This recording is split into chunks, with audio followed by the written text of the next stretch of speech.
Hey, what's up, guys? Super Anime Store Super Chat here. I'm your host, Justin. And here's Carlos. How you guys doing today?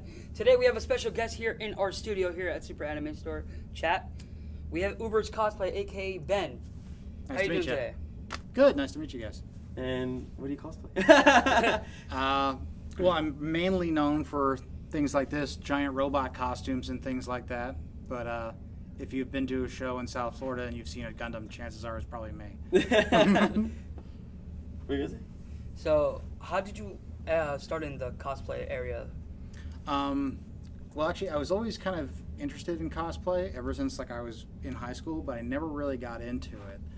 And years ago, more than 15 years ago, I was living in California, and I wanted to get into cosplay, but I didn't really know how to even start. And I would pick up odds and ends, cardboard and things like that, thinking that I was going to do it eventually, but I never did. Anyway, jump forward a few years later, moved back to Florida, and there was a friend of mine from high school that was going to cosplay as Saber from Fate's Day Night. Okay. And she had ordered a sword on eBay. And she got the sword, and the description had said 42-inch blade. It was actually a letter opener size. Oh. And I think this was I want to say it was for a J-Con, a show that's kind of defunct now. But she approached me because she knew I was into Gundam models and I was kind of handy, asking me if I could make a sword on short notice for her costume. So, never really done anything like that before, but like I said, I had always had kind of that interest in getting into the hobby. So I took a Nerf sword and a bunch of plumber's putty, cardboard, and things like that, and built up the hilt around it, and then painted it, did all the details for the face script and everything on the sword, and made it a Excalibur prop. It was kind of lumpy, kind of rough, but it was fun, and I did it in 2 weeks for her, and she took it to the show and everything, and it was a real big hit. And we ended up hooking up later, and we're still dating now, and she really got me into cosplay because of that. And I always kind of say now that she's kind of created a monster. Right, okay, so, because now you've started these massive I do all of these big, giant costumes. I'm just looking at the head. I mean, I'll put up a video of you guys can see the head, but I mean, look at it. It's it's massive. Yeah. It's this is compared to a real life size Gundam. This is what, a one. It's about 112 or 110 scale. To an actual size of a Gundam, right? Yeah. Human scale. Human scale, yeah. So, when you're doing the Gundam models, if you don't mind me asking, did you ever do a 3D print design to make sure how do you do every single design of the Gundam helmet? Well, actually, I have a 3D printed piece here, but other than hands for some of my costumes, I've never used any 3D printing elements in any of my costumes. This one, though, is based on a 3D model. And basically, everything that I make is before I create it in plastic. It's made one time in paper and cardboard first, just to make sure the sizing and the fit and everything is right. But this whole costume you can see in a 3D model on my computer, but I have a program called Pepakura, which a lot of people use for making Mass Effect suits or Halo armors. Okay. And what that program can do is it can take a 3D model that you pull from, say, a game or something like that, and it can explode it into a bunch of flat shapes that you can then print out of a regular laserjet printer. And then you can assemble it almost like a costume origami. Oh, so it cuts the pieces for you? No, it just it just prints out like a template. Once you have that template, and then you can go ahead and do adjusting. And obviously, for something like this, if you ever have any experience with 3D modeling, when you pull a model from a game, there's tons of rigging and stuff inside of it to make the model move. Obviously, all that has to get cut away. So it's not as easy as just uploading the file and then doing all that. But there is a template that it's based on. And then there's a lot of other adjustments you have to do to make it work to fit on a human body. So it's a little hard to tell on this guy, but if you have any familiarity with the model, the back of the head is not usually extended this far back. That's actually lengthened out so I could make the head smaller and still fit my head inside of the back of it. Oh, so the Right. dimension of it. Right? Yeah, and so it's- there's things that are on this that are different from the 3D model that you just have to change to make it fit a human. And it's not that disorientating, you know, when you look at it, because if you look at it quickly, you know, and someone's Yeah. taking a photo Yeah. with you, they're not going to realize the proportions are off. Unless Yeah, unless yeah. you're very familiar with it, most people would never notice that. Exactly, yeah. But there's lots of little things like that you have to do to make a design like that translate to a human body. Yeah. So, before you got into cosplay, what got you into Gundam?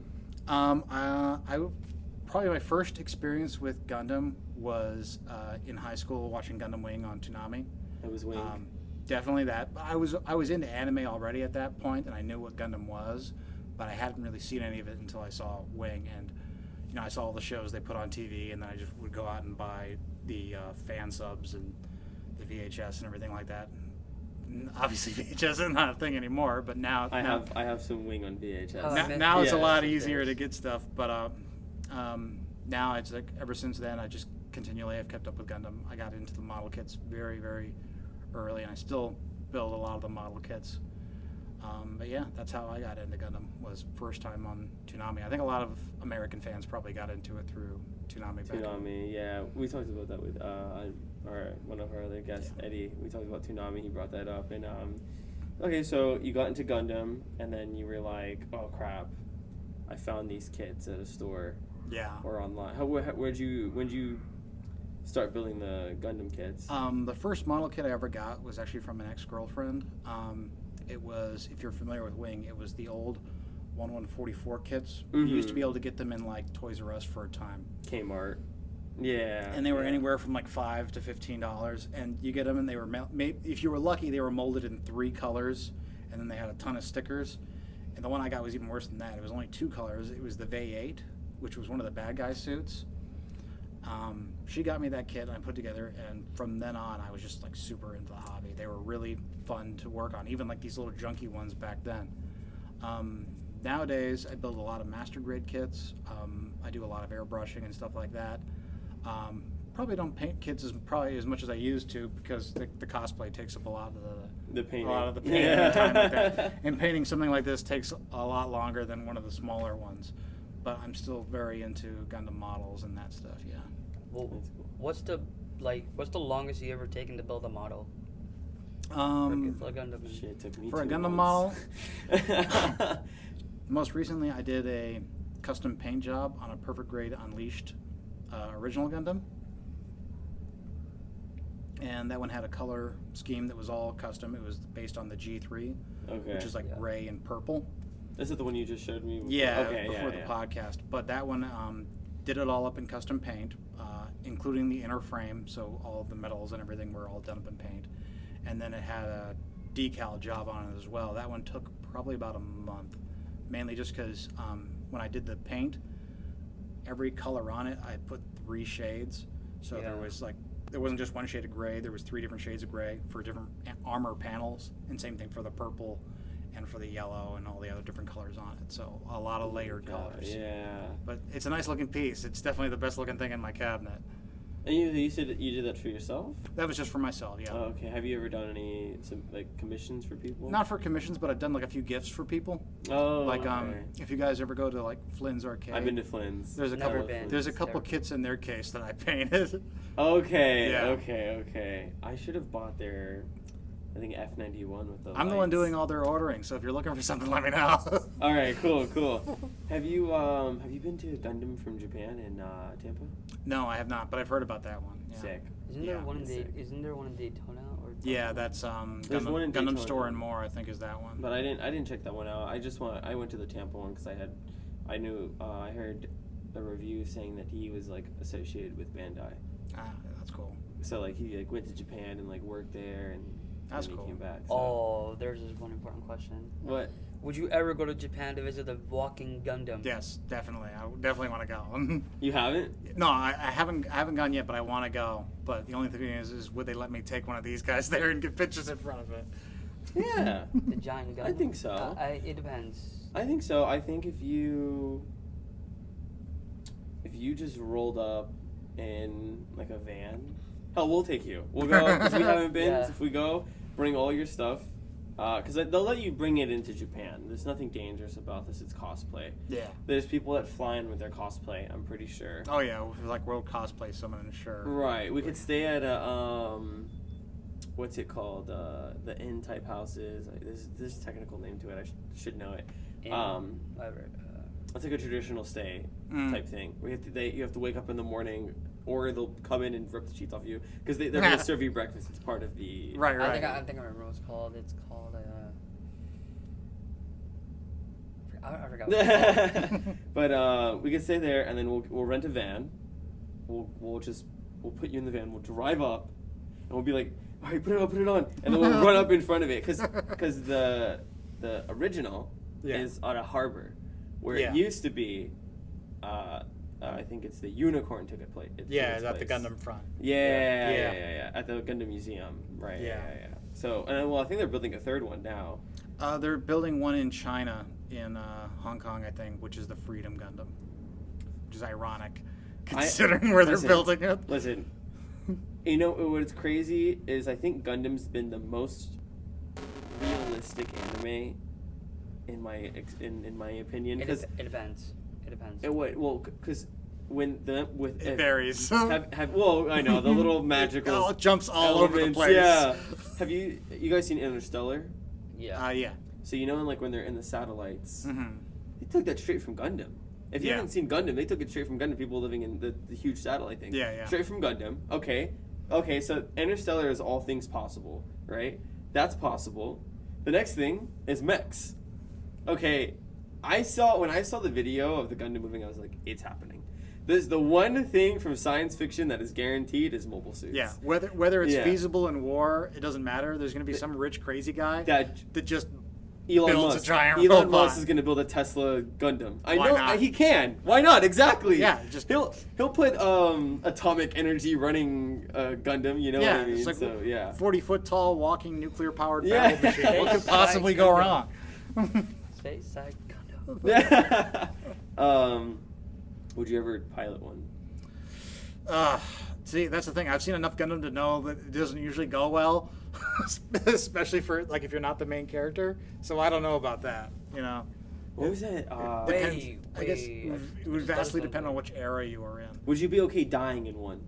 I mean, if you're gonna go. Yeah, you know what I mean. Like, just go the char way, you'll be fine. I can think of worse ways to go, I guess.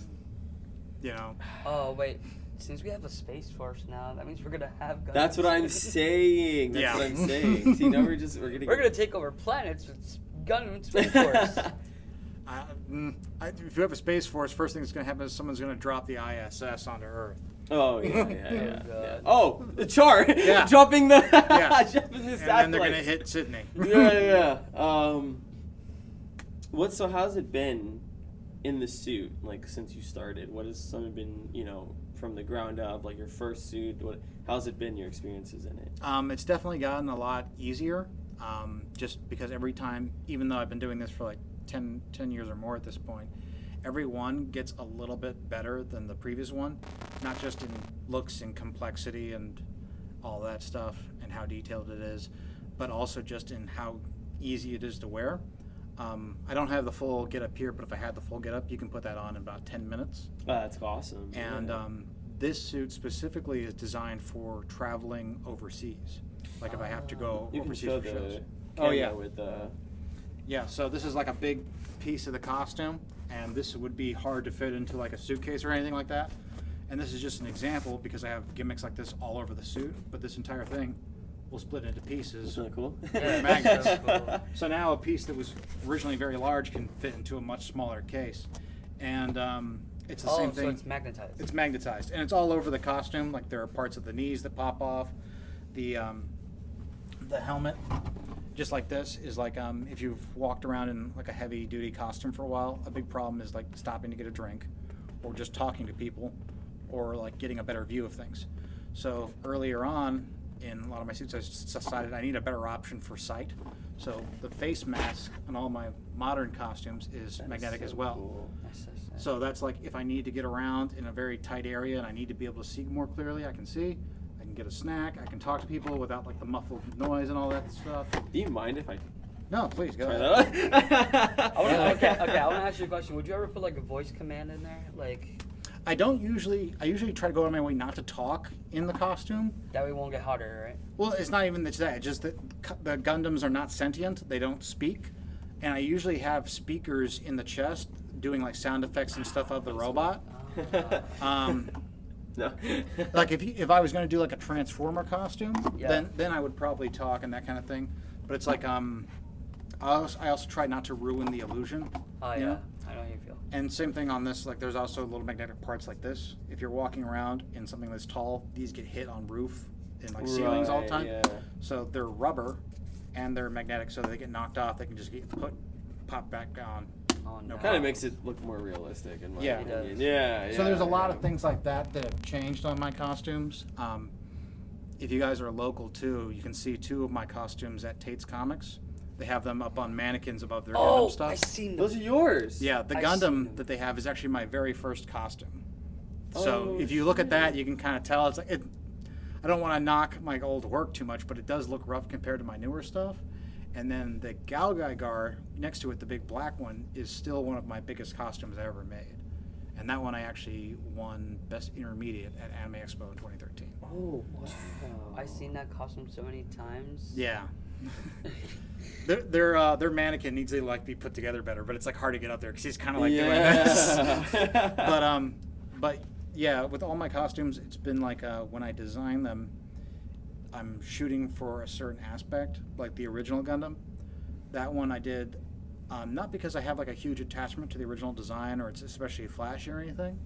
It was because it was my first costume and I knew that it was going to be challenging, so I had to pick something fairly simple just to build my skill on. So that's why I picked the original Gundam, because you know the 70s, everything's very blocky, very simple. Yeah. Yeah. That's true. And so that one was kind of like a proof of concept. And even before I started building costumes, remember I said I wanted to get into it back when I was in California? Mhm. Yeah. There was one giant robot design that I really wanted to do as a costume. And it was this robot from Super Robot Wars, which is this giant red heavy-duty robot called Alt Eisen. And it's just like this giant monstrous bruiser of a robot. So even before I got into the hobby, I knew I wanted to build that mecha. But I know it's too much to start out with. There's no way I could have done that for my first one. So the Gundam was the proof of concept, and That it works. That it works, and that yeah, I could yeah. move in it. The materials worked, and then it was okay. I did that. Now I got to do size. Like, can I do something that's way big? And that's why I did the Galgaigar, because the Galgaigar has like a 7-foot wingspan, and it has like a giant 40-pound hammer. Wow. Did that, and that worked for size, and then I built the Alt Eisen, which was the giant red robot. And then from there, it's just been continual. Like, okay, my next project was high detail, and that was the Gundam Mark II.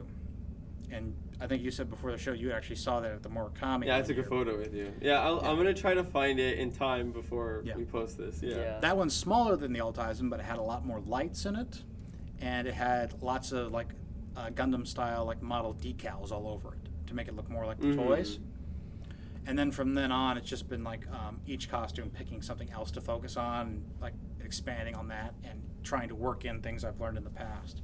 So even like this one's not like my biggest or my flashiest by any take, but it's one of my best weathered in terms of like the painting, and in terms of like how easy it is to transport and get around in. It's probably like the easiest one to get around in, just because I need something for when I travel to these shows. It's kind of like, all right, we can do this. Yeah. Yeah. This is the one that's small enough to fit on planes and stuff like that, and still has like lights, sound, electronics, and all the decals, all the weathering, all the little odds and ends. It has all that stuff in there, and on top of that, it can travel easily. So I asked if you did commissions for the kits, for the model kits, but have you done a commission for the cosplay? I've done commissions for cosplay, not for a full mech suit, because it's not a lot of people have that kind of time and income for a project that takes that long to build. Yeah. And then there's the other issue too, is like if I get a commission from somebody that's on the other side of the country, like I said, a lot of this is like there's not like a set size. Like I just have to adjust it for my own body. Yeah. So it's very difficult to do that. That being said, is every suit that I've had up until this point, I've sold when I've retired it. I already mentioned the 2 that went to Tate's Comics. The There was the Gundam Mark II that you saw. I sold that to the bar Kaiju in Kentucky, which is like a Japanese giant monster themed restaurant slash bar. So you go You in just there. put me on something. I gotta go check that out. You go in there and they have like an Ultraman statue, and then on one side they have my Gundam. And then most recently my Gundam Unicorn suit, which was the one at SuperCon in 2020. Dude, you should have got first place. I'm gonna say it straight Nah. out. No. The person who won first place, I'm not trying to bash, but it was. No, I don't mean to bash you. I don't want to bash you. Yeah. But I was a little heartbroken because I'm like, man, I really worked hard on that one. No, dude, What was the your cosplay entire for it? suit lit up. Yeah. I was like, because when they posted it, right, like of him on stage, it looked like they took a picture from the anime and put it in the thing. Like the brushwork on it and everything was amazing. That's the thing too. Yeah. That one, none of that was paint. All that was done with adhesive vinyl. Oh. So that's how it had that cell shaded look. Oh. And that was the first time I had tried it that way, and it came out really, really good. It was like it looked like it jumped off the page. I really liked that's it. what I'm saying. Yeah. Wait, so who won first place? There was this cosplayer named Avera Cosplay. She I think did I heard a Mercy / Warhammer 40K mashup. Wow. Don't get me wrong, she's a really talented cosplayer, and it's a very, very good costume. But me personally, I was very heartbroken that I didn't win. Especially Warhammer's a tough game to play. Warhammer always does very well in costume contests because there's so much detail you can work into those costumes. I feel like the Warhammer community paints better than the Gundam community, in my opinion. At large, probably. I'd Because say there's more of them. Yeah. I want to see this man enter cosplay contest. See Well, what because I don't have any photos of it right now, but I've talked about it a few times. I told you I'm building the cloud. Yeah, the Buster Sword. Yeah, and I did. One of my hardest cosplays I did was the Bloodborne with the Moonlight Greatsword. Oh, okay. Is that the one that folds? That is that game where the weapons fold, but the Okay. Moonlight Greatsword was the one that it was just the sword, and then when you changed it, it just started to glow. Oh, okay. So and it just used your magic instead of your stamina. Or I don't know whatever. why, but the one thing I want to create is the Kingdom Hearts Keyblade. Oh, there you go. That's the one project I've been wanting. You can buy them very easily. The real ones too, Yeah. like What about I want to make my own. out of See what? Out of I like metal. Same thing. Metal? Out of metal, that's gonna set you back. Yeah, that's what I'm saying. You can buy one. You can buy one. Not really if you get the sand that you need for it, Mhm. or clay, whatever it's called. Wait, for metal? No. That's something different. With metal, you have to you need a welding machine. Weld, you got to Yeah. cast. Well, I have a welder in the family, so I'm good. Oh, there you go. And so maybe My you dad's do a have a welder. shot at it. Oh, yeah, your dad could weld it. Yeah. Dude, if you just go to Home Depot, just buy a couple sheets of metal and you're straight. That's what I'm gonna do, probably. But then I was saying the Unicorn Gundam I sold to a Gundam model store in Atlanta called Gundam Place. So when you go into their lobby and they got all their kits on display, in the corner they have this giant 8.5 foot tall unicorn. Damn. So yeah, most of my suits, I end up trying to sell them to places where they're going to end up on display, because I like for other people to still be able to enjoy them and stuff like that. Right now, this is the only one I still have, is the EZ8. Because it's the easiest one to travel with. I don't intend to sell this one because it's designed specifically, like I said, for traveling. So if I have a show overseas, I don't have to worry about redesigning a suit just to get on a plane. This one's specifically for that. Okay, we're going to Summer Comic Con then. There you go, We're going to Comic. Japan. Are you going to Otaku Fest? Probably. Oh, well, let's go to Otaku Fest. Yeah, We'll yeah. catch them there. Yeah. I got something I'm cooking up for them. So. How much? So if I wanted, trying to see if I want the green or red. If I wanted a Zaku Mhm. from you, Yeah. how much time and money would it actually be? Well, just as an example, the EZ8, that one I actually built pretty quickly because I already had most of the designs because I had built the suit that it was based on before that. So it was really just like some slight alterations. That one I built in about 4 months, which was really, really fast for one of these, how I typically do it. The Unicorn took about 9 months. And then to give you an idea of price, is the ground type I had before this, which I sold for about $2,000. So not a ton, but then something on the high end like the Unicorn, where it had LEDs all throughout the body, tons of batteries and gimmicks and things like that. That one was $5,000. So it can vary a lot. It varies the pricing. Yeah, the pricing, it depends on the complexity, and then like, with the Unicorn 2, it was probably a couple $100 worth of vinyl just in the costume itself. I think I'd be down to pay for a Zaku too. So I think most of the money would probably go into the I think most of the money would probably go in the helmet. I would want just the eye to be able to and then move. Yeah. I would want like a mechanism where it moves. You could do it. So it pretty much sounds like a painting. Yeah, you could do it.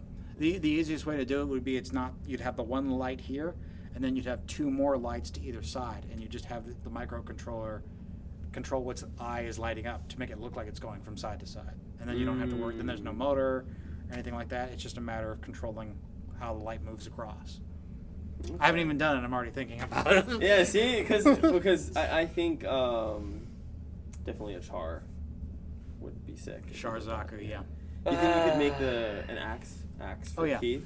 I mentioned that I was planning something for Otaku Fest. I've actually just bought a really big industrial laser cutter, and one of the things I want to do with that is make like a Heat Hawk kit for a Zaku weapon that's like human scaled, so you could have an axe that lights up at a con. So that's one of the things I'm going to try to get working on soon. Laser is getting delivered tomorrow, so I'm going to have a new toy to play with this weekend. Yeah, I think, okay. I was going to say, if you can make an axe that lights up and bring it to Keith, that'd be sick.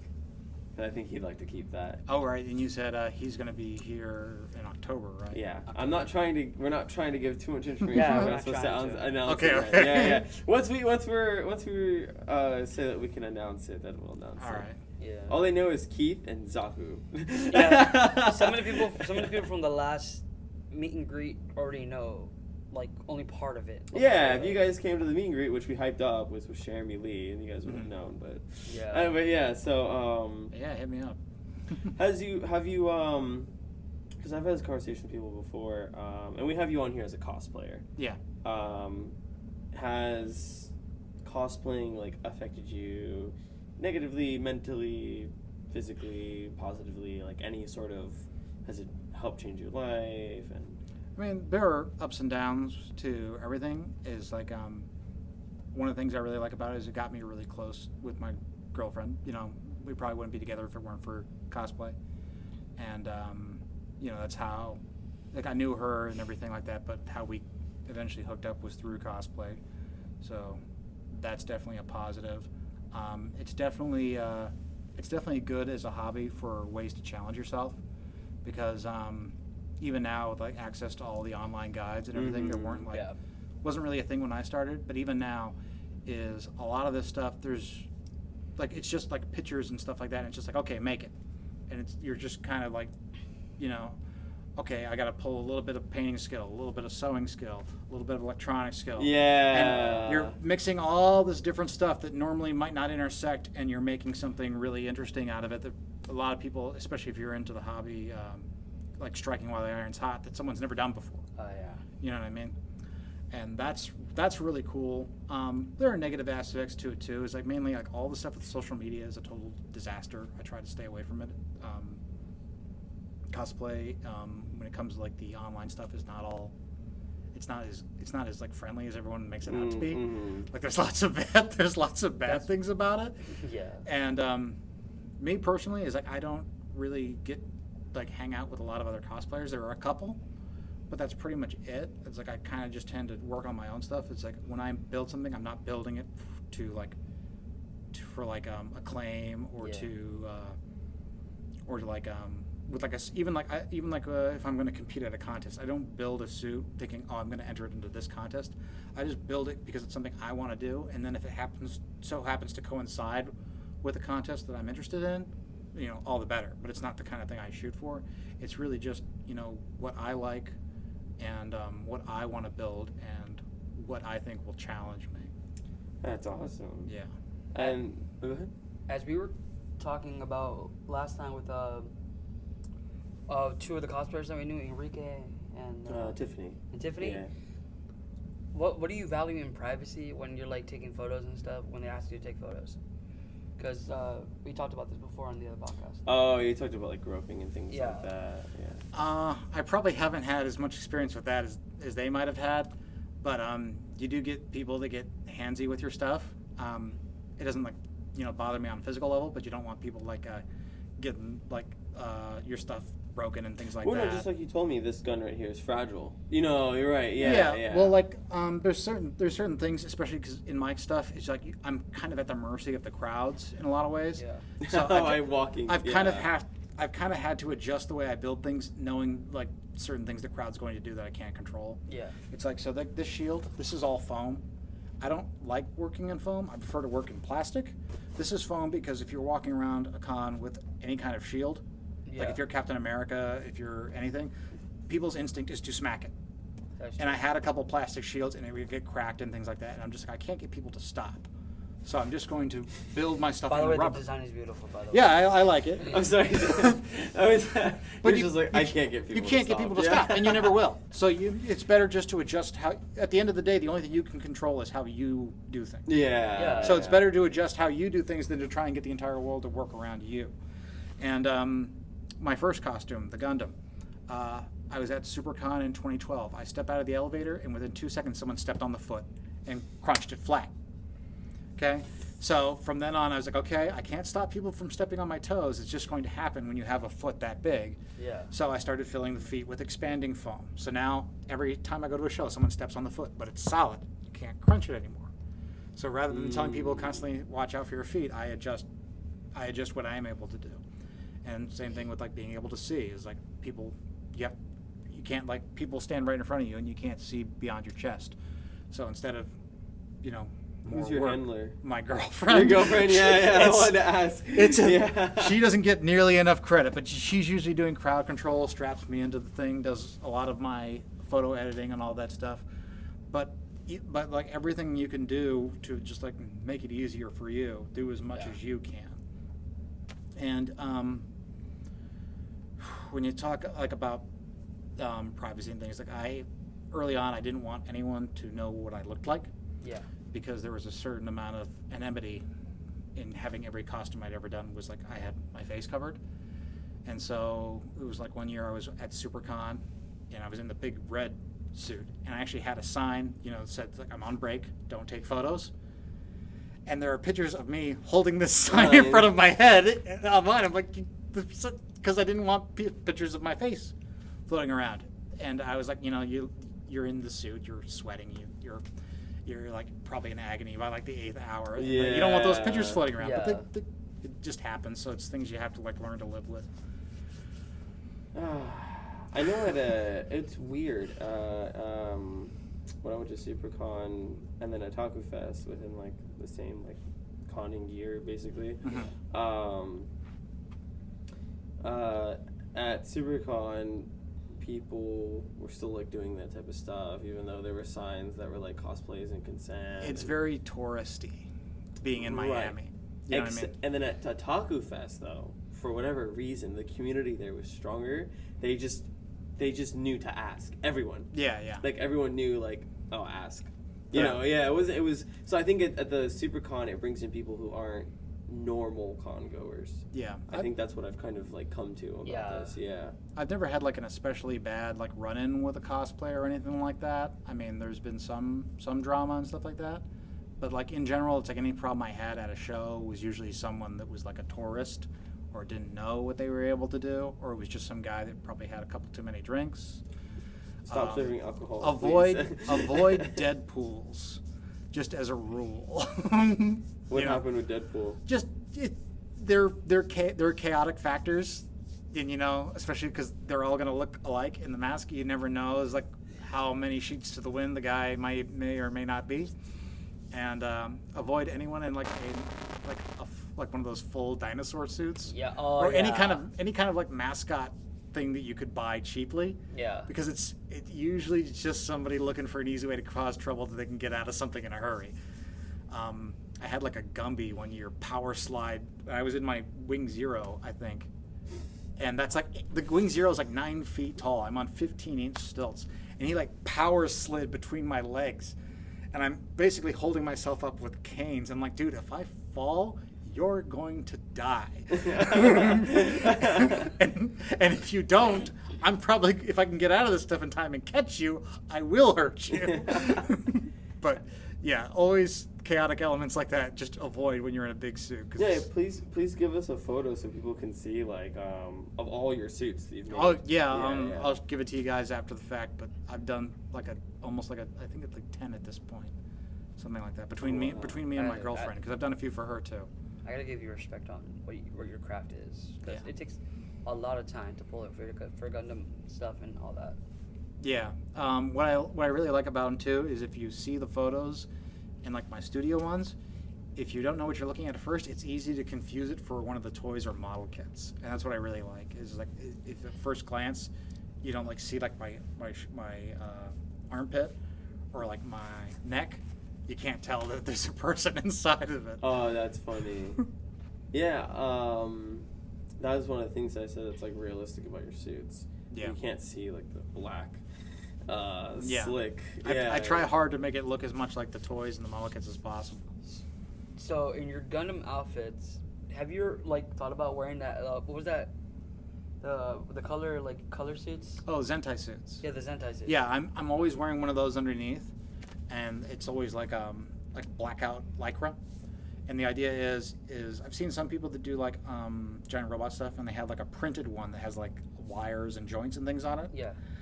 I tend to just go for the black because I'm looking for people not to have any kind of attention drawn to the negative space. Because a lot of these guys, like the giant robots, have really wide shoulders. Yeah. And to get that in like a human form, like the shoulders on my costume are false, and so is the bicep.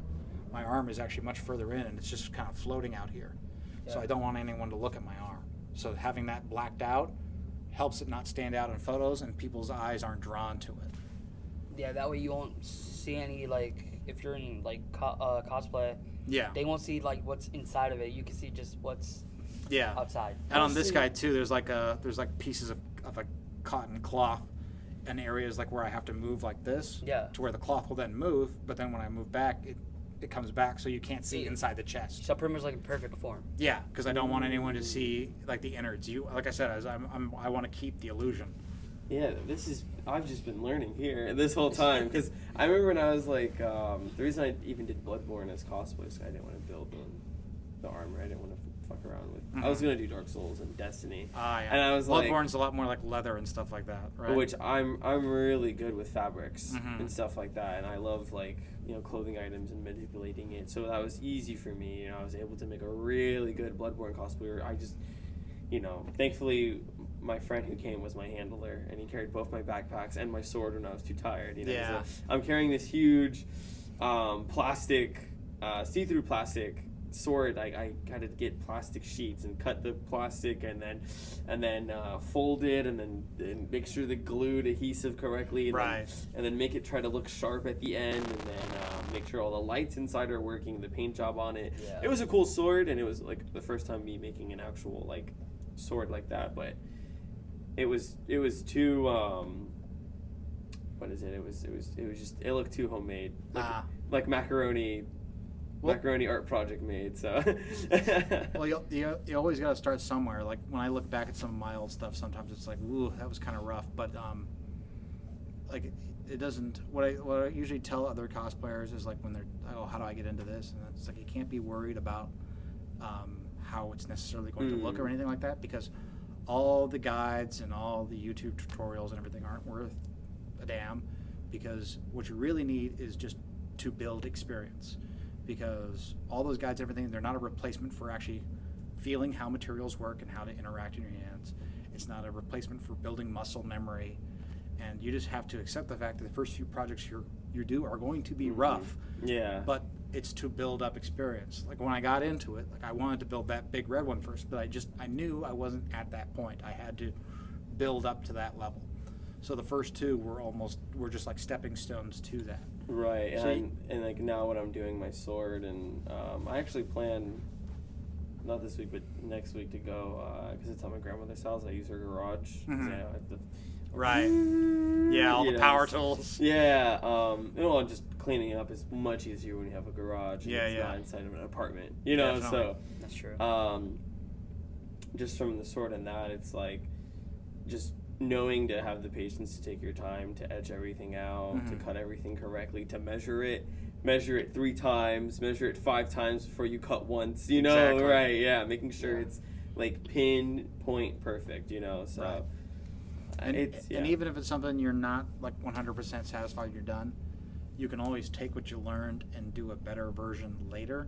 Or even if you never return to that, you can take the lessons you learned through that, and a lot of the stuff can apply to other projects. You know what I mean? Like whether it's just like, okay, this plastic didn't work so well, but this one did. Now when I do the next project, I know how to work with that already. I know what adhesives work. You know, I know a little bit about the lighting now, so now I know, okay, this didn't work, so now I can try it, like soldering this way, that kind of thing. And it's all just a matter of building up. Yeah, I'm still scared to give the PVC sheet its edge, because having to cut, I had to do all the measurements. I have the shape of the sword, and then now for me having to cut like this and then like that and have it be perfect, I'm like, oh man, that's one of the scariest parts. Maybe I can give you some pointers after yeah, I see the as in and then we have so you did the sword for your girlfriend. Yeah, but you have some swords here from Fate. Yeah, the first prop I ever made was the Excalibur, so naturally it was like I was going to do a duo costume with her, and I was going to do as Emiya. These are not the first ones I made. The first ones I made were actually out of paper mache and styrofoam. But like I said, there's nothing stopping you from going back and revisiting projects. So after those, after a few years and then getting familiar with new materials, I went back and rebuilt them from the ground up using PVC. So this is all PVC. It's got a metal core in it so that it's solid, doesn't wobble. The blade taper is built up with Bondo. And even like the little yin and yang symbols, that's 1mm PVC Sintra. Oh, that's sick.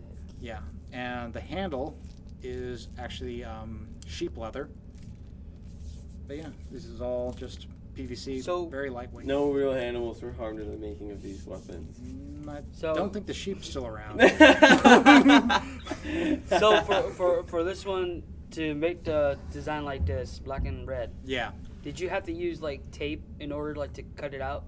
In order to do it? So to spray paint it? this was interesting because the first time I did it, I just did it all with masking tape, and it was just a huge task because as it got to the end, it's like things didn't line up more and more and more and cut more. it, right? Yeah. So instead, what I did for this one is I took a piece of acrylic, clear acrylic, and cut this hexagon shape out of it, and then I took on a piece of glass, 2-inch wide masking tape, and put a bunch of strips down, and just cut out a bunch of the exact same shape using that acrylic template of the masking tape. And then I was able to put them all on here, and then I was able to get that perfect hexagon shape. And even now, this is a couple years old. If I were to do this now, I wouldn't do it this way anymore. I would probably do it all in vinyl rather than doing it with paint. Is the vinyl less reflective? You can do like reflective or like carbon fiber effects. It would just be a much better way to do that effect now, but I didn't know that at the time. But that's like I said, as you build up experience over time, I figured out how to do the vinyl on my Gundam costumes, but now I can apply that to things like swords and things and other projects. So did you ever like try using something that is less weight on you that we could carry more freely? yeah, like my first Gundam costume, like the feet, the platforms were just like wood, and it was very, very tiring after a couple hours to be lifting up those wood platforms. So getting less weight in the costume is always a concern. So what I started doing for the platforms for the feet on that was, if you've ever needed like additional storage space in your room or your dorm, people put bed risers underneath the posts of their bed to lift up their bed. Yeah. Those are very lightweight, and one of those will hold like 200 pounds. So I took 2 of those, bolted them together, and put the shoe on top, and now I have a platform that's stronger than the wood one, and the entire shoe weighs less than 2 pounds. Oh my god! And you could edit it. You could put like a little paint job of boosters in the bottom. Yeah, of the feet. and you can totally hide it all. It's all hidden, and it's very lightweight. Shoot. But there's stuff like that all throughout my costumes. If there's anywhere I could hide some stuff, reduce weight, because it's just like, you don't think about like, 5 pounds in your feet. You know, it's no big deal. But then it's like about 4 hours in, you're like, that 5 pounds is starting to feel closer to 15. I did actually my first cosplay ever. even though I didn't make it, it was like legit. The only thing that I had to do was burn my scalp and dye my hair orange. Fun. I was Ichigo from Bleach. Okay. And I had a real gi on, so it looked just like his Bankai form. I had it perfect. Question is, did you have the mask? No, I just did normal. You just did normal Bankai. And then I just had the sword with the chain. And this was before Murakami. It was like, you can't bring real weapons. It was real katana. I walked around and like tons of photos. I mean, I couldn't. And thank God my mom was there. This is when I was in high school, because there was like a couple like older girls that were like, you know, they're like, ooh, and they're trying to get on me. My mom was like, no, you know, like he's a minor. But I had the wooden sandals on. Oh yeah. I went like all out. Those hurt. Those are uncomfortable, motherfucker. and I have an arched foot. I'm not flat-footed, so it especially hurt me. Oh, you reminded me of something. With my Galgaigar, the big one, with the black wings it takes. If you look at his feet, they're almost like high heels. And he has a big gap in the front, and like the toe is like at such an aggressive angle. So for that, I was like, oh, I have to do like high heels, but it's a wooden platform, so it's here in the front, and then here in the back, and then a straight slab of wood and the shoe bolted into it. I've never done anything like this before. My second costume. I'm wearing this, and I'm in Anime Expo in LA in 2013.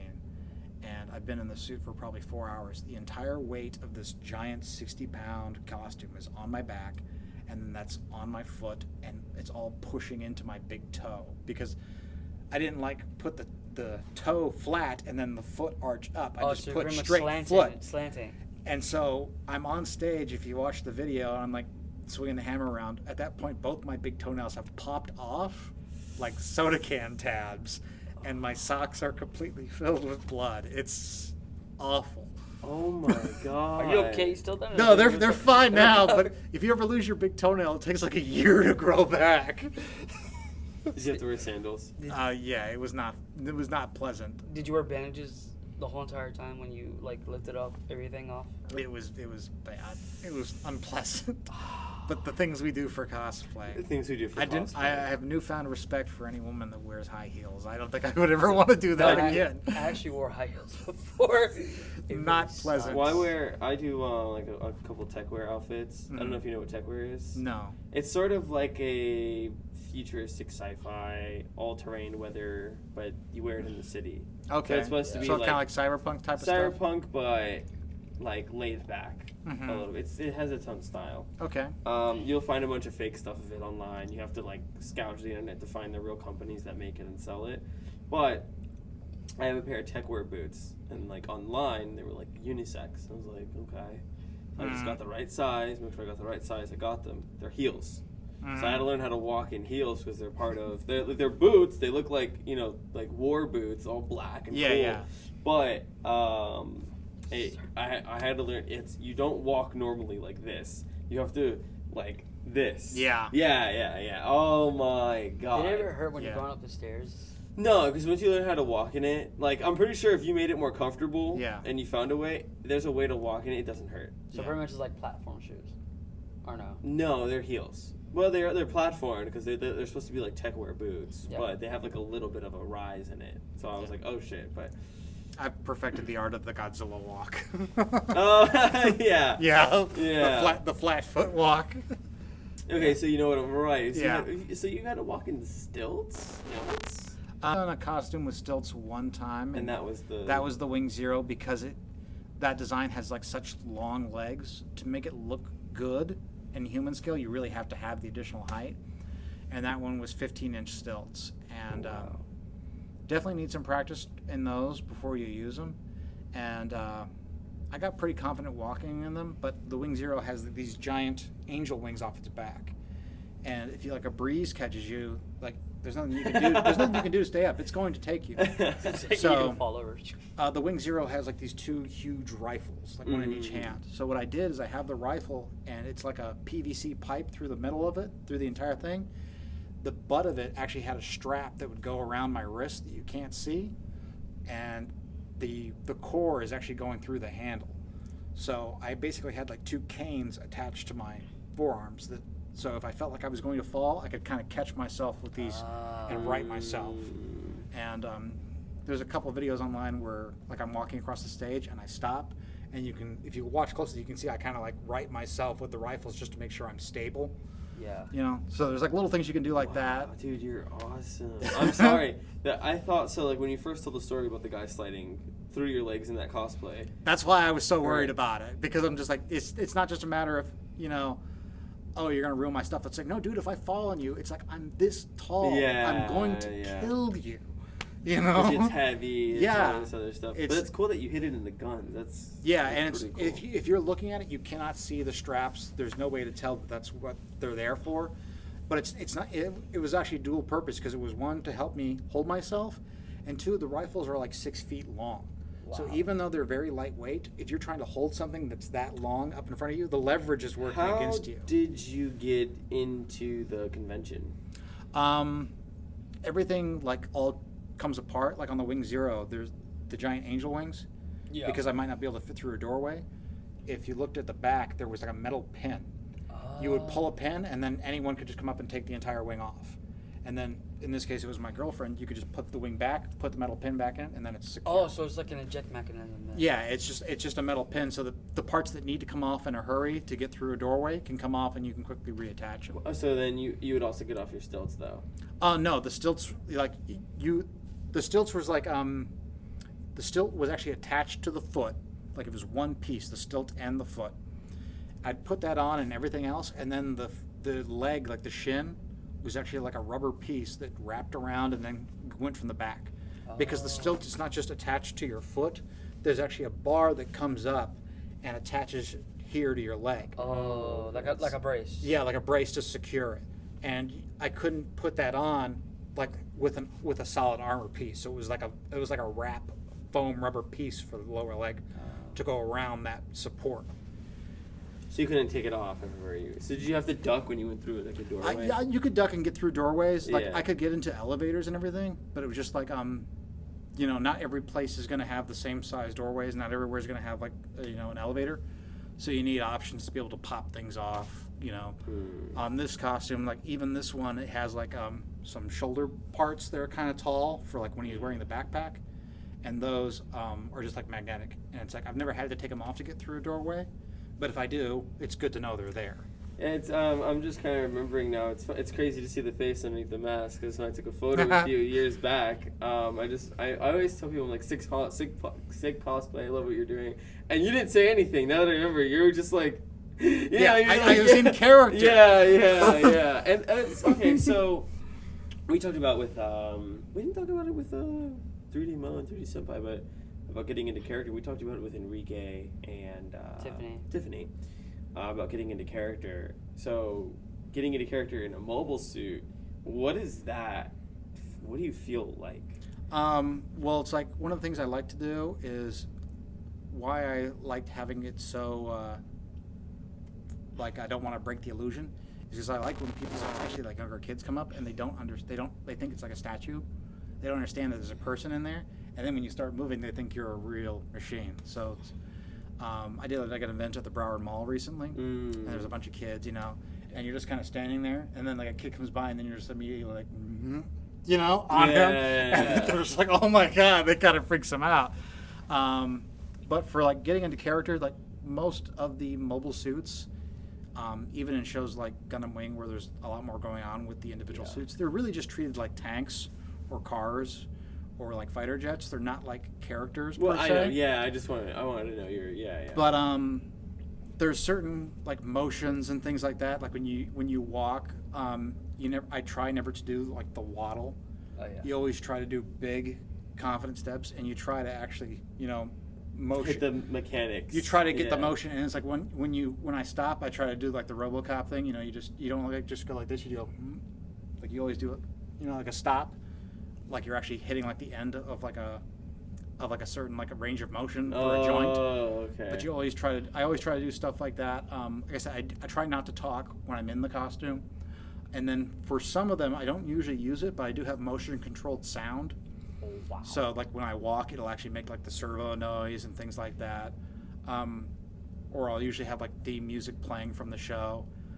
and things like that. So when you're in the suit, you can't move the fingers, or do you have? No, I can move the fingers. So do you usually have like a button inside the suit to help you? There's make a placements? hidden control in the palm usually for controlling the sound, and that's like for the music and like the effects like that. The gun, like this guy, this is just Turn it on, controlled turn it on. with the trigger. Yes. So that's where the sound from that's coming from. The motion controlled sound is actually hooked up to an accelerometer, which I'm wearing on my belt. And every time it detects like a stop motion is when it makes the noise. So when I go stop, stop, it's actually going goom, goom, goom, like you're walking. But I very rarely use that. I need to use it more in like a contest for judging because it like judges really like it. But like on the show floor, I think it just kind of annoys most people. That's it. We're gonna have to get a bar for this. I'm gonna knock you bar. No, I think have you done any like photo shoots for your cosplay? Yeah, I haven't really done one for the Easy 8 yet, but pretty much every other suit I've gotten photos with. I mean, 9 times out of 10, it's my girlfriend doing the photos, and not knocking her at all. But it's very difficult to find somewhere where this kind of stuff looks like it fits in, because it's like, oh, it's a Gundam. Why is it standing in the lobby of a hotel? You know? But why is it standing in a grassy area? Why is it standing in a grassy area? So we've had trouble like doing like good backdrops. So Three Hills. Have you been to Three Hills? I don't even know where that is. Where do you live? Pompano. Oh, okay. It's here in Cold. It's right in Cold Springs, right here. Yeah. But we've done some shots like where it's like especially with the ground type and the 8th team ones where it's like we got palm trees and stuff in the back because they're always fighting in the jungles Yeah. and stuff like that. And we got some good shoots of Wing Zero at night, and my girlfriend was able to Photoshop like the moon and like stars and stuff into it, like it's flying through space. So we've been able to do some stuff, but yeah, it's very difficult to get good shots of something that's like that tall. Do you think you'd be able to make a cockpit? That would be neat. I had an idea in my head for I want to try to do World Cosplay Summit one day, and that's usually like duos that go like 2 people. Yeah. And I wanted to have me be the suit, and then my girlfriend or somebody else be the pilot, and actually have like a cockpit they would sit in and like be pantomiming the moves as my suit would do it. But it's something I could do one day. I wouldn't mind doing that. I think that would be pretty sick, and then maybe you could put like. Well, have you watched Gundam? A little bit, not that much. So you know inside the suit. Yeah. There's different cockpits. Yeah, they all have different setups. They have different setups. There's the one where the camera is 360 all around the suit, Mhm. and then you have The one that just stands still right in your face. Then you have the G Gundam one where it actually traces how you move. Yeah, but there's also Gundams that you could actually like wear like a mini size helmet that when you go inside the Gundam you can pilot through the eyes and see what you're seeing outside. Mm-hmm. Which suit is that? One of the exam suits had that, like in the Sega Saturn games, where it's like the pilot is actually wearing like a helmet. Oh yeah. Yeah. Because I would think it'd be pretty cool to just like kind of have it.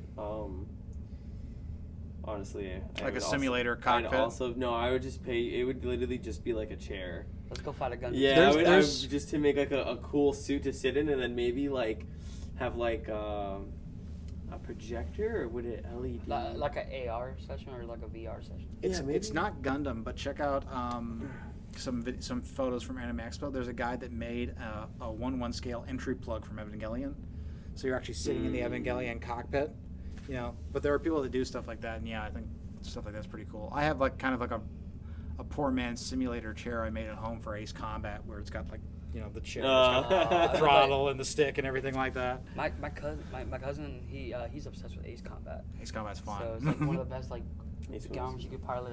I like Top Gun too. Yeah, Top I haven't Gun seen the 2. new one. Me neither. I've heard it's good. I mean to see it. Tom Cruise. But yeah, Yeah. Ace Combat in VR is pretty fun. Well, do you think back to it being realistic? Do you think we can actually make one of these in our lifetime? It'll happen, but I don't know if it'll be on the scale of Gundam. I mean, they've already done it a couple times. I mean, even disregarding like the life-size Gundam statue that moves, there was the Karatas a few years ago. I don't know if you guys saw that, where it was like a Japanese artist actually made a giant robot that you could get into, and it was powered by a diesel motor. and it drove around on 4 legs. It had like a Gatling gun that shot BBs out of one arm and stuff. But see, that's already ahead, or not ahead, but that's already hitting the check mark of one of the first mechs in Gundam. The only thing is whether or not it has like a viable use in the real world or technology. You know what I mean? Is if China builds it, they'll build it for construction, and then if a country they have a couple different like walker robots that are used in like logging, for getting into areas where like something with treads or wheels can't get into. They use that in South America as well. Yeah. So it's out there. It's really just a matter of and people don't know. That's the crazy part. I'm pretty sure like the few amount of people that are watching our videos right now, they're gonna hear something like, "What the fuck?" They're gonna look this up and yeah. I mean, and the thing is, that's not even new. That's been around for a long time. Yeah. But whether or not such a thing is practical in like a war fighting thing, I'm gonna say probably not. I just imagine like a Gundam and then like a ton of like guerrilla fighters like shooting RPGs at it from every angle. In the air. Well, the reason I think that is because we're talking about real world examples already, and then seeing the Japanese model move. Mm-hmm. It's like, look, all you have to do is put someone in the cockpit that can control it, the cameras that you need, are like a tank kind of, and then you just have it, it's powered by whatever, it moves this much movement. Make it look like the Power Rangers. And it doesn't need to like slash things. We don't have any lightsabers yet, although we're also working on that too. Yeah, that's coming. You can just put a jet gun on it, and there you go. There's your Gundam. I think what you're really likely to see in the immediate is you're going to see like powered armor style things, and they have that in like the army and prototypes and stuff from DARPA, where it's just like the idea is not that you're turning a guy into a super soldier, but now a soldier that would normally wear 60 pounds of gear, and would be exhausted after a couple hours, can now run around all day. With basically an exoskeleton carrying the weight for him. And then there's that thing where at that point, you kind of can merge the Air Force and the Army into one, because it's going to be a very intelligent person piloting a warfare vehicle, which is pretty cool. Yeah. And I could see something like in that movie Chappie, where they actually have like a drone soldier. I could see that definitely happening. With a couple more years of technology. Why do I feel like this like Pacific Rim when you fight kaiju and a robot? Well, that's what I'm. That'd be cool. I like that movie a lot. Listen, I love this. I think Pacific Rim is a really great movie. Yeah, that's a good movie. Mechs, and I like their idea of how you pilot the mech. It has to be with 2 people linked up. Yeah. Again, a little sci-fi with the kaijus and all that. The most unrealistic part of that was like at one point the Gypsy Danger is getting carried in, and it's like 4 helicopters carrying it. I'm like, there's no way that thing could be carried by 4 helicopters. It need like 40. Oh, you just booked my immersion. Oh no, I just realized that. This thing weighs so much. There's no way those few helicopters could lift that thing. Well, they're futuristic helicopters. If you haven't seen the movie yet, spoiler alert. Yeah, I mean, forget all the monsters and everything else going on. What about Pat Labor? I've watched Pat Labor. I like that. That one I like this when you mentioned like realistic, is like they have construction robots and stuff like that, and just like the first episode, a guy just gets drunk and like gets fired from his job, so he hops in his power loader and he's gonna go wreck up his old workplace. So the cops needed their own thing to stand toe to toe, so they have a patrol labor. It's a cop giant robot. And they're not as big as Gundams. They're like probably about half the size, but it's neat. I like how they explain how this stuff exists in its own universe. It's a natural progression. Right, and that's been my thing with a lot of mechas. Mm-hmm. If I haven't watched it because it was like a big hype, I actually haven't watched Evangelion. Mm-hmm. Just because of the whole aspect of the sci-fi and then the angels, right, and stuff like that. So like for me, it was like Pat Labor hit that sweet spot for me, where it was just Pat Labor's good, just nothing out of the ordinary, just rope, mech suits, and that's it. Yeah, it's like the mechs are not, I like the stories where it's like the reason for the mechs existing is very clearly distinct, and it doesn't necessarily have to make sense in real world science, but it has to treat the rules in its own story. Mm-hmm. It has to treat them like, okay, this is why it's there. This is what it can do. It's unrealistic, yes, but it's going to follow a certain series of rules. Even in Gundam, you know, depending on the show you're watching, like the original series, the whole reason they have these is the particle they run on blocks radio communication. So everyone has to fight up close, hence giant robots with swords. It doesn't make a whole lot of sense, but they always treat that rule as, okay, this is how it works, this is why it is, everything like that. The same thing in Pat Labor and in Evangelion. It's like, okay, why is everyone in giant robots? Not going to spoil it, but they explain why they have them. There are lots of shows where it says, like, why are there giant robots? Oh, it's because they look cool. Doesn't make sense. Why wouldn't they be in tanks or jets or this or that? I like it when they actually have a reason why it is the way it is. What did you think of, if you watched it, Darling in the Franxx? I stopped that show about halfway through. Yeah. I was getting really, really annoyed with the interpersonal drama. I was like, 24 episodes. No, is it 26 or 24? 24. 24 episodes. 24, it's worth it. I stopped when the one girl like left the guy to go hook up with the other guy. I'm like, I'm done.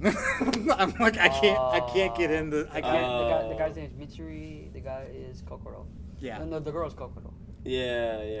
I was just like, I can't anymore. I'm just like, I'm done. It's like 02 falling in love with the other guy. I forgot what's Well, the 02 story and Darling, their story's pretty cool.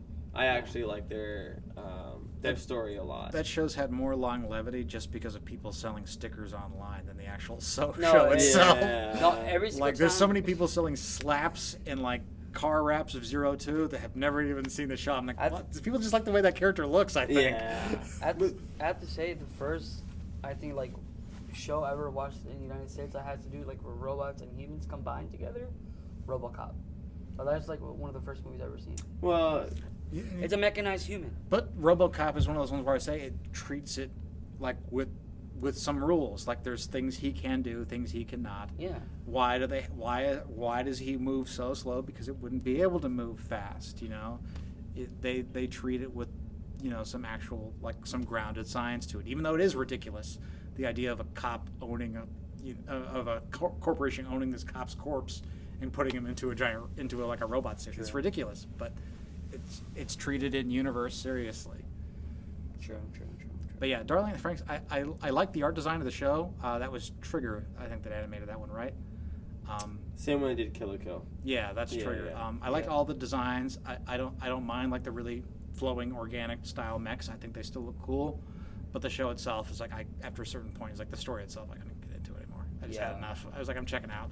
I was surprised when all these new mechas obviously come out, and There's at least a couple every season, yeah. right, yeah, there's like always like, oh, this mecha, and then what was it with Gundam Seed?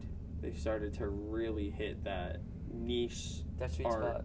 Yeah, like making Gundam Seed is like when like the modern Gundam craze really started getting on, because it came out in 2004, and there are characters in that are still constantly topping popularity polls in Japan. It's still very, very popular, and they've been kind of trying to always recreate that with limited amounts of success ever since. So well, I think we're There's one question. okay. Would you ever be possibly doing vending at any cons? Vending? Like selling set up shop. Set up shop, using your Gundam kits that you built. I've sold like Gundam kits, and I've done like workshops, like for come here, buy a kit, and we'll show you how to build it if you've never built a kit before. But I've never sold like finished kits. Like I said, I've only done done a kit for people as gifts. I don't know if there's really a market for it. There might be. I never even looked. Last SuperCon I went to was 2013. So Yeah. it's very different now. Yeah. As to what it is like back then. Well, There's never enough Gundam merch at SuperCon. Never enough Gundam merch anywhere. Yeah. It's hard. Yeah. But when we go, and hopefully we'll see you at Taco Fest, and then I'll be there. We'll talk more about Keith. Yeah. Okay. Yeah. But thank you, Ben, for coming on. No problem. It was Glad to be Cosplay, here. everybody. Thanks everybody for watching. Like and subscribe. Leave a comment down below. Share this video with everyone you know. Hit the notification bell so, when we post new videos like this one. And thank you everybody for watching. Have fun. Enjoy yourself. Bye.